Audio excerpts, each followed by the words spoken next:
about for a really long time what I wanted to share with this community about our experience.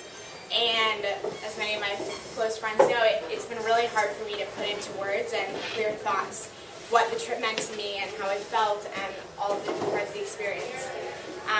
And every time I tried writing, the only thing that really came out was like poetic form. And I started a poem in Poland that was inspired by the image of a conch shell. And I'll let the poem speak for itself and the metaphor that takes.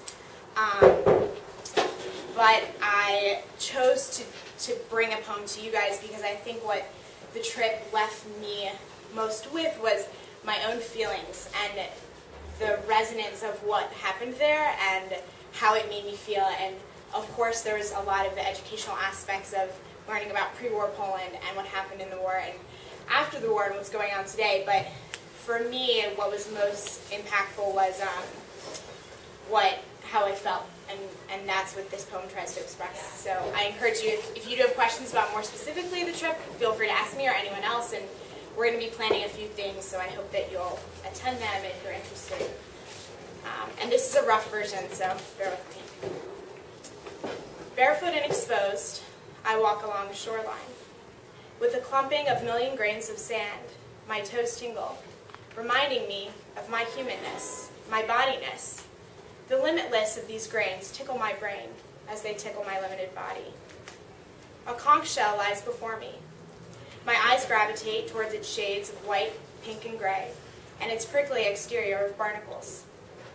As if waiting for my seeking fingers, I scoop it up from its sandy resting place. I feel its smooth inside, aged by the tides of time. The timeless flow of water on shell prickles my own internal ticking clock. I pull it closer still until my right ear is completely covered. Its empty walls echo the beginnings of a treasured story. And suddenly, I am Alice, being beckoned by the rabbit hole, and I fall for a long time, listening to secret vibrations of past, present, and future. I hear the stories of the tide's ebb and flow and the shell's many inhabitants, periods of turbulent seas and soothing, constant currents, grainy beaches and the sometimes gentle and sometimes fierce rays of the burning sun. Its grooves and bumps record an impression of the mystical cycle we call the natural order. A piercing sound signals a dramatic shift, and that as quickly as it began, the story transforms into a violent, uncontrollable lack of order. A tale is told, a tale of the hurricane, the brutal self-generating force that indiscriminately terrorized whatever lay in its path in 1939, forcing all to surrender to its will and to salute to its power.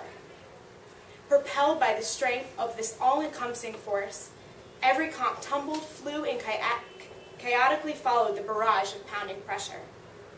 When the last inhabitants were thrusted from their homes, millions of empty shells lined the recesses of the deep with their stillness. In the settling of the storm and the reappearance of the forgotten sun, life starts to tingle. Each ray of light sings a song. Some burst onto the earth shouting, "Arouse, arouse yourself, for the light has come, arouse, shine. Awake, awake, utter a song, the glory of the Lord is revealed upon you." Others insist, "Do not be ashamed nor confounded. Why are you downcast and why are you agitated? The afflicted of my people will find refuge in you. The city will be rebuilt on its former site." Finally, some reassuringly affirm, "To the right and to the left you shall spread out, and the Lord you shall extol. And we should rejoice through the man that is the descendant of Peretz." The empty shells shiver in the blossoming sunlight, beckoning for the earth to hear each tale, hoping for searching fingers to tenderly take their prickly, demolished bodies to an open, listening ear.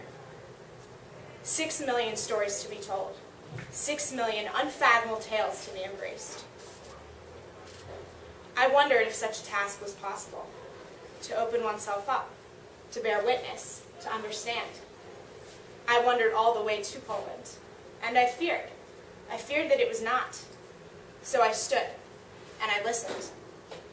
In an empty, silent forest, where dark trees jet from the ground's heavy blanket of white snow. My boots crunch producing the first sound as I listened to the stories of naked, innocent bodies laying in mass graves below my feet. At Belzhitz, the name Lvov, a long-ago home for my great-grandfather, is etched into the cement under my steps, squeezing the veins, bringing blood to my heart. And at Majdanek, in the darkness, in the dark, motionless crematorium, where body slits welcomed limp limbs of those lost long ago, I listened. And again, through barbed-wire fences and looming watchtowers, I listened. At Auschwitz, at Birkenau, where words flee the scene before you, I listened. And in the quaking organs of my body, as I davened in old, lonely, glorious shuls, I listened here too. To the stories of those with me, lost grandparents, aunts and uncles, and then the miraculous tales of endurance, survival, hope, and life, I listened. In the empty expanse of the countryside, and the lint-filled sky hovering above my head, and the pulsating rhythm of my heart, and the tears mounting in my soul, I listened. Holding tight to these empty conchs, I knew that as I listened to these precious stories trying to escape, to be heard to the end of days, so too was I listening to my own blood circulation in my alive, healthy body. And in this, I was hearing my own story too.